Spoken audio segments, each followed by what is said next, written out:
Why are special right triangles considered special? What makes them special? We've got two of them. We have a 30, 60, 90 and a 45, 45, 90 degree triangle. Those measures represent the sizes of each of the angles.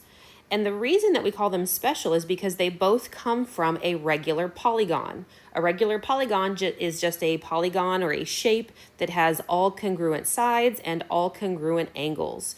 The 30, 60, 90 degree triangle comes from an equilateral triangle, and the 45, 45, 90 comes from a square. Again, both of these shapes have congruent sides and congruent angle measures. So let's look at our equilateral triangle. Equilateral means all three sides are congruent, which means it's also equiangular. All three angles are congruent. And because a triangle has 180 degrees, that means I have 60 degrees for each of these angle measures. Now, if we were to drop a perpendicular bisector from any one of these angles, it's perpendicular by definition, so it forms a 90-degree angle right here with the base. And it's a perpendicular bisector. We just bisected the opposite side. So this side length is congruent to this side length. Not only that, the angles at the top are now congruent, is now bisected in half. So this piece is congruent to this piece. Half of 60 is 30 degrees. So we have just created, if you look at this side of our triangle, we have created a 30, 60, 90 degree triangle. So I'm going to go ahead and redraw that down here very quickly so it's not such a mess. This right here is 90 degrees. Remember, we bisected the angle up here, so it's 30 degrees, and this one is 60 degrees. And if you do a quick calculation, you can see that 90 plus 60 plus 30 still gives us 180 degrees in this triangle right here. Okay, so let's pick a value. We'll say that the original triangle is each 2 units long. Each side length is 2 units long. Well, when we've bisected the bottom, that now means that this is only 1 unit long. This side right here, which we're now going to call our hypotenuse because it is opposite our right angle, originally was 2 units long, and since we didn't change its length, it's still going to be 2 units long. How do you find the length of the third side of any right triangle? Well, we've got the Pythagorean theorem. Remember, the Pythagorean theorem is just a squared plus b squared equals c squared, where c always has to be the hypotenuse length. C is always our hypotenuse length. A and b are interchangeable. So I'm going to go ahead and label this side A, and then fill in my values. I know that a squared plus 1 squared is going to be equal to 2 squared.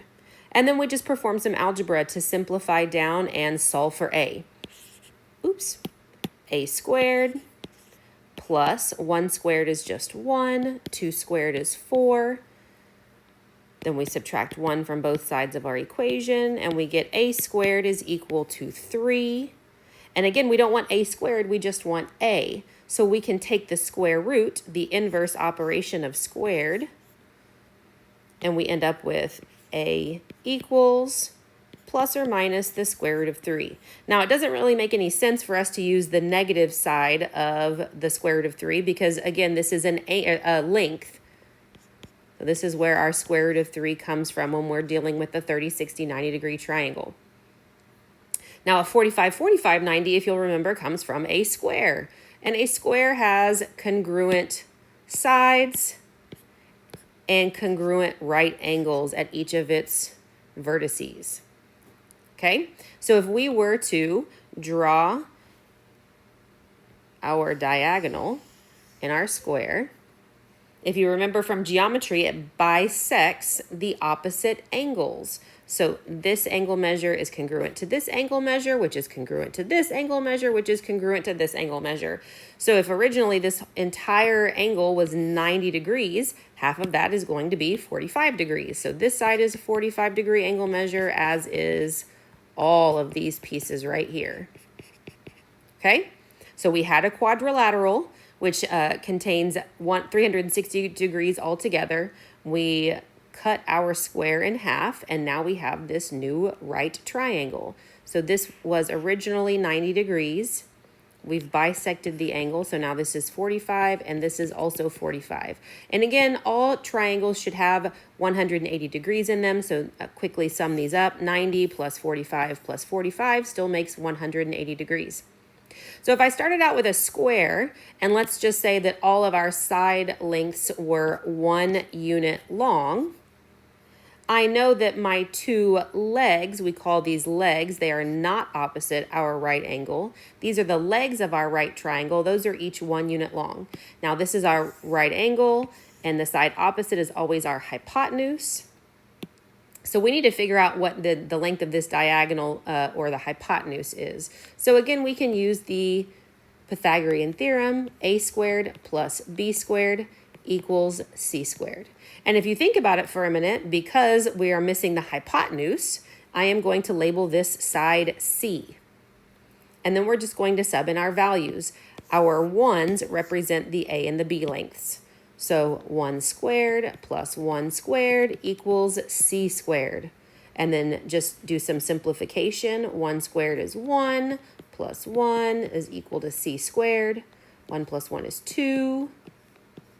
And then again, to get rid of the squared, we need to do the inverse operation, the square root of both sides of our equation. We end up with C equals plus or minus the square root of 2. And again, because C is a side length, we don't really care about this negative symbol right here. We wouldn't use that. It wouldn't make any sense. So C is equal to the square root of 2. And those are where your special right triangles